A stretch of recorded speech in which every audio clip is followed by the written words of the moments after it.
Hello guys, તો બધાનું સ્વાગત છે અમારી ચેનલ ફ્લેવર્સ બાય સોનલ. કેવી ચાલે છે બધાની નવરાત્રિ? જાવશો ગરબા રમવા? અમે પણ જઈએ છીએ ગરબા રમવા. અને આ આખો મારો ફૂલ બ્લોગ છે જેમાં ગરબા અમે લોકો રમવા જઈએ છીએ, કઈ રીતે જઈએ છીએ, ક્યાં જઈએ છીએ, આખા બ્લોગમાં અંદર છે. અને કેવી ચાલે છે તમારી નવરાત્રિ? વરસાદ હેરાન કરે છે કે નથી? તો મિત્રો ચલો આપણે આગળનો બ્લોગ જોઈએ. આજે છે સન્ડે, અને સન્ડે છે એટલે અમે લોકો અમારો રથ લઈને નીકળી ગયા ફરવા માટે. જી હા મિત્ર, અમારું આખું ફૂલ ફેમિલી જઈએ છીએ બોરસદ. આજે રજા છે એટલે અમે ગાડીમાં એન્જોય કરતાં કરતાં નીકળી ગયા બોરસદ જવા માટે. તો જઈને મને બા અંદર ગાડીમાં કંઈક વાતો કરે. ચલો હું તમને બતાવું. ચલો અમે બોરસદ જઈએ છીએ. પછી આપણે રસ્તામાં શું શું લેવાનું? મકાઈ. પછી આપણે ગરબા ગાવાના. વરસાદ છે એટલે નહીં ગાવાના. તો બહાર વરસાદ પડે છે, બતાવ તો બધાને. કેટલો બધો વરસાદ પડે ઓલી છે. બાજુ, તારી બાજુથી બતાવ. જો કેટલો બધો વરસાદ પડે છે ને એટલે. અને અમને વરસાદમાં ફરવાની મજા આવે છે એટલે અમે બોરસદ જઈએ છીએ.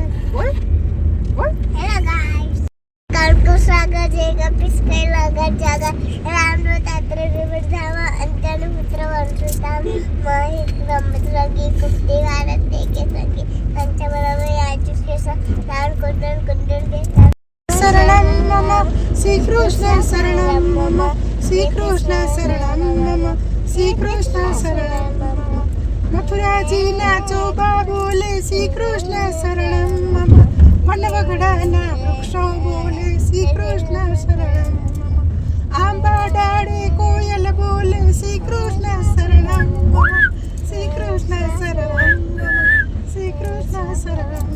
મસ્તી બંધ થઈ અને બહાર ફૂલ વરસાદ ચાલુ હતો એટલે બહાર આવી ગયા થોડા મકાઈના સ્ટોલ. તો અમે લોકો અમેરિકન બાફેલી મકાઈ ત્યાંથી લઈ લીધી અને બધા પછી ત્યાં ગરમા ગરમ મકાઈ ખાવા માંડ્યા. અને મકાઈ બહુ સરસ અને સ્વીટ હતી એટલે બહુ મજા આવી ગઈ. તમને લોકોને વરસાદમાં મકાઈ ખાવાનું ગમે છે તો કમેન્ટ જરૂરથી કરજો.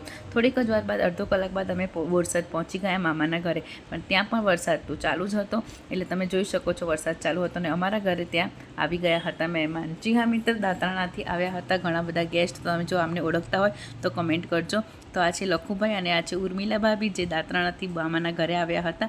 અને મમ્મી બતાવે છે કે જો ઉર્મિલા ભાભીએ પોતા માટે પણ સાડી લીધી છે અને વહુ માટે ચણિયાચોળી લીધી છે. તે રીતની વાતોચીતો કરે છે. અને તે લોકોએ પણ વડોદરામાં આવ્યા હતા અને ઘણું બધું શોપિંગ કરીને બોરસદ લઈ ગયા હતા. ત્યાં લોકો માંડવી ખાતા હતા કારણ કે વરસાદનો મોસમ હોય એટલે કંઈ ખાવાની જોઈએ. તો આવી રીતે ગરમા ગરમ માંડવી કરતા હતા અને બધા આ રીતે એન્જોય કરીને ખાતા. હરજીવન મામા, ઈશુ અને આ છે જયા મામી પણ તમને બધાને હાઈ કહે છે. તો આ રીતે અમે લોકો બોરસદ સાંજે બધા બેસી ગયા અને બહુ મજા આવી ગઈ. અને લખુભાઈ પણ કહે છે અમે તમારા વ્લોગ જોઈએ છીએ. અને જો તેમના છોકરાઓને બહુ જોતા હોય તો લાઈક કમેન્ટ જરૂરથી કરી દેજો. ત્યારબાદ અમે થોડીક વાર ગરબા જોયા, ન્યૂઝ જોયા અને જમવાનું બની રહ્યું હતું ગરમા ગરમ, તેની પણ તૈયારી કરતા હતા. તો આ રીતે અમને બહુ જ મજા આવી બોરસદ જવાની. અને સન્ડે હોય અને આવી રીતે ક્યાંક જઈએ તો બહુ મજા. અને કીર્તિ હવે બીજી બાજુ ઘણી બધી માંડવી શેકતા હતા. તો હું તે અંદર રસોડામાં ગઈ તો એ આવી રીતે તમે જોઈ શકો છો માંડવી શેકે છે. તો તમને લોકોને આવી રીતે લીલા માંડવીના ઓરા ખાવાની મજા આવે છે. અમને તો બધાને બહુ જ મજા આવે છે. પછી તે શેકતા હતા અને મેં કહ્યું કે તમે મારા બધા સબસ્ક્રાઈબર્સને કહો કે ખાવા આવે, પણ તેમણે કહ્યું કે તું જ કહી દે એટલે એ લોકોને આવી જશે. તો જી હા મિત્ર, અમે બધા તમને બોલાવી છે કે આવો તમે લોકો પણ આવી માંડવીના ઓરા ખાવાની બહુ મજા આવશે. તો આ રીતે અમે લોકોએ બધાએ માંડવીના ઓરા ખાધા. પછી જમવાનું ખાધું, ખીચડી, શાક, રોટલી, રોટલા એ બધું ખાવાની પણ મજા આવી ગઈ. પછી અમે લોકો બધા બેસી ગયા, પત્તા રમવાની તૈયારી કરતા હતા. તો થોડીક વાર બાદ અમે લોકોએ પત્તા રમ્યા અને એ રીતે એન્જોય કર્યું. દર્શિલ, રમેશભાઈ, જૈનમ, કીર્તિ ભાભી, હું અમે લોકોએ ઘણી બધી વાતોચીતો કરી અને બહુ જ મજા આવી ગઈ. બોરસદ ગયા તો. અને આ હરજી મામાનું ઘર છે અને ત્યાં જો પપ્પા આરામથી એકદમ મસ્ત રીતે ઓરા ખાય છે. અને જૈનમને બધા બચ્ચા પાર્ટી આ રીતે રમે છે હોલમાં, જીયાનસીને બધા. એક જોરદાર સ્કેમ થઈ ગયો. જૈનમના જેવા ચંપલ કીર્તિ ભાભીના હતા. તો કીર્તિ ભાભી કહે જૈનમ આ ચંપલ તો તારા ને મારા સેમ જ છે. જ્યાં મિત્ર તમે જોઈ શકો છો તે બંનેના ચંપલ સેમ હતા. એણે કીધું કે જૈનમ તું ચંપલ ક્યાંથી લાવી? તો જૈનમ મેં કીધું બા દિલ્હીથી લાવ્યા. અને કીર્તિ ભાભી કહ્યું મેં દ્વારકાથી લીધા. પછી અમે બોરસદની નવરાત્રિ જોવા માટે નીકળી ગયા. તો થોડીક જ વાર ત્યાં નવરાત્રિ જૈનમને ધૈર્યને લાગી ગઈ ભૂખ. તો તેમને જમાડીને અમે ઘર તરફ નીકળી ગયા વડોદરા. પછી વડોદરા પહોંચીને હું પણ થઈ ગઈ રેડી, કારણ કે ગરબા ગયા વગર તો આપણને ગમે જ નહીં. ગરબા તો બધાનો ફેવરેટ છે અને મારો તો ફેવરેટ તહેવાર છે. જે મિત્ર અમે લોકો સમતાની સામે આવેલું મા શક્તિ ગરબા ગ્રાઉન્ડ છે, ત્યાં બહુ જ સરસ આયોજન કરવામાં આવે છે. અને એટલું પણ છે કે ત્યાં છોકરીઓ માટે ફ્રીમાં અંદર એન્ટ્રી મળે છે અને છોકરીઓ માટે ફ્રીમાં એન્ટ્રી મળે છે અને બહુ સરસ સુવિધા હોય છે. ત્યાંનું ગ્રાઉન્ડ પણ બહુ સરસ હતું અને પબ્લિક એટલી બધી હતી એટલે અમને બહુ જ મજા આવી ગઈ. અને નવરાત્રિમાં તો ખરેખર 10 દિવસ માતાજીના આવી રીતે ગરબા રમવા જોઈએ. આરતી, પૂજા, અર્ચના અને કરીને આપણે બધા આપણા ગુજરાતનો જે મહત્ત્વનો તહેવાર છે નવરાત્રિ તેને આ રીતે એન્જોય કરીએ છીએ. મિત્રો તો તમને એ જણાવવામાં પણ મને એવી ખુશી થાય છે કે હું સવારે તો આવી રીતે ટિફિનનું કામ કરું છું, હું અને મારું ફેમિલી આખું. છતાં અમે લોકો રાત્રે આમ કહેવાય ને ફૂલ થાકી ગયા હોય તો પણ મમ્મી મને રેડી કરે કે સોનલ ગરબા રમવા તો જવાનું જ છે. હું એમના કારણે તો હું પણ રેડી થઈ જાઉં અને મારા કારણે એ પણ રેડી થઈ જાય. અને આ બધી મારી સખી છે. જો આ પૂનમ ભાભી રમીને થાકી ગયા આવે કે સોનલ તમે રમો, હું તો થાકી ગઈ.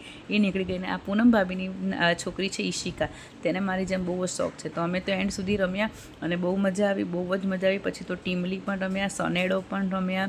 અને વડોદરામાં એક ખાસ એ રીતનું છે કે તમે એક જ લાઇનમાં ટ્રેડિશનલ રીતે મતલબ તમે રમી શકો. અને અમદાવાદમાં કેવું ગ્રુપ કરીને રમવું જોઈએ, પણ વડોદરામાં તો જો તમે એકવાર ગરબા રમી લો તો તમને એના જેવી બીજે ક્યાંય જ ગરબા રમવાની મજા ના આવે. અને મને પણ પહેલાં એવું જ હતું કે અમદાવાદમાં જ મજા આવે, પછી તો ખબર પડી કે ના, વડોદરા તો અમદાવાદ કરતાં પણ ખરેખર બહુ મજા આવે છે. તો આ રીતે અમે લોકો આવી રીતે અહીંયા અમારા ઘરની નજીક આવેલું સમતા ગ્રાઉન્ડમાં ગરબા ગાવા જઈએ છીએ. બહુ મજા આવે છે. અને અમારા ઘરે જે ગેસ્ટ આવ્યા હતા તેને પણ આ રીતના ગરબા જોઈને એમને પણ બહુ મજા આવી કે સોનલ આટલી બધી પબ્લિક એક સાથે એક જ ગ્રાઉન્ડમાં કઈ રીતે તમે લોકો વડોદરાવાસીઓ રમી શકો છો. અને ખરેખર આ તો વડોદરાવાસી જ જાણી શકે કે કઈ રીતે રમી શકે. તો જોઈ લો. પછી આ છે ન્યૂ, તે પણ મસ્ત ઢીંગલી થઈને આવી ગઈ હતી ગરબા રમવા માટે. અને યાના પણ સરસ મજાની રેડી થઈ ગઈ હતી. આ બોરસદના છે મિત્રો, અને એ લોકો બોરસદમાં પણ આ રીતે સરસ રીતે ગરબા રમ્યા. અને અમે બધા ત્યાં એકબીજાને મળ્યા અને બહુ મજા આવી ગઈ. ગરબા રમવા તો તમને બધાને પણ ગમતા જ હોય છે. પછી છેલ્લે બધાએ નાસ્તો કરી લીધો અને આ રીતે આપણે પણ એક ફરાર કરીને એક મસ્ત આવી રીતે વિડીયો ઉતારીને ડાન્સ કરી લીધો. અને પછી છેલ્લો લાસ્ટ હતો, પણ તો પણ મેં કીધું કે ભલે લાસ્ટ હોય કે જે આપણે તો રમવાનું છે એટલે રમવાનું જ છે. પછી એ રીતે અમે લોકોએ આવી રીતે કન્ટિન્યુ રાખ્યા. તમે જો છો મારા ગ્રુપની એકે લેડીઝ નથી, બધી થાકીને ઠસ થઈ ગઈ હતી, કોઈ રમવા તૈયાર નહોતું. પણ રાત્રે 3 વાગે પણ છેલ્લો જે સ્ટેપ હતા તેમાં અમે લોકો આ રીતે ગરબા રમ્યા અને બહુ જ મજા આવી ગઈ. અને પછી પાછા થોડીક વાર પછી તે બધા જોડાઈ ગયા. અને પબ્લિક તો રાતે 3 વાગે કે 4 વાગે પબ્લિક હટવાનું નામ જ નથી લેતી. અને બહુ મજા આવી ગઈ ગરબા ગાવાની. તો તમે લોકો પણ ગરબા ગાવા જતા હોય અને માતાજીને આ રીતે એમની કહેવાય ને કે કૃપાથી જ આપણે બધા આવી રીતે સાથે ગરબા રમી શકીએ. તો બહુ મજા આવી ગઈ અમને ગરબા રમવાની. અને આજ માટે આટલું જ. અને વિડીયો ગમી ગયો હોય તો ચેનલને લાઇક, શેર અને સબસ્ક્રાઈબ કરવાનું ના ભૂલતા. અને હજી આખો ફૂલ વ્લોગ છે મારો, બીજા વિડીયોમાં તમારે જોવો હોય તો ચેનલને જલ્દીથી સબસ્ક્રાઈબ કરી દેજો. તો મળીએ છીએ મિત્રો નવા અને બીજા બ્લોગ સાથે. બાય, આવજો, જય શ્રી કૃષ્ણ. અને બધા જ કહેવાય ને કે ગરબા રમજો અને એનર્જી ડ્રિંક પીને આવી રીતે ગરબા રમજો. મારી જેમ લાગે તમે કોઈ પણ થાકો નહીં, ફૂલ ગરબા જોશે હશે અને એ રીતે રમવાના. જી હા મિત્ર, બાય, જય શ્રી કૃષ્ણ અને જય માતાજી. અને તમને એક વાત કેવી છે કે ગરબા રમવા જાઓ તો સેફલી જવાનું આવવાનું, અને ગરબા રમવાની બહુ જ મજા આવે છે. તો બાય, જય શ્રી કૃષ્ણ. મળીએ છીએ બીજા બ્લોગ સાથે. યા દેવી સર્વભૂતેષુ શક્તિ રૂપે સંસ્થિતા. નમસ્તે નમસ્તે નમસ્તે નમો નમઃ.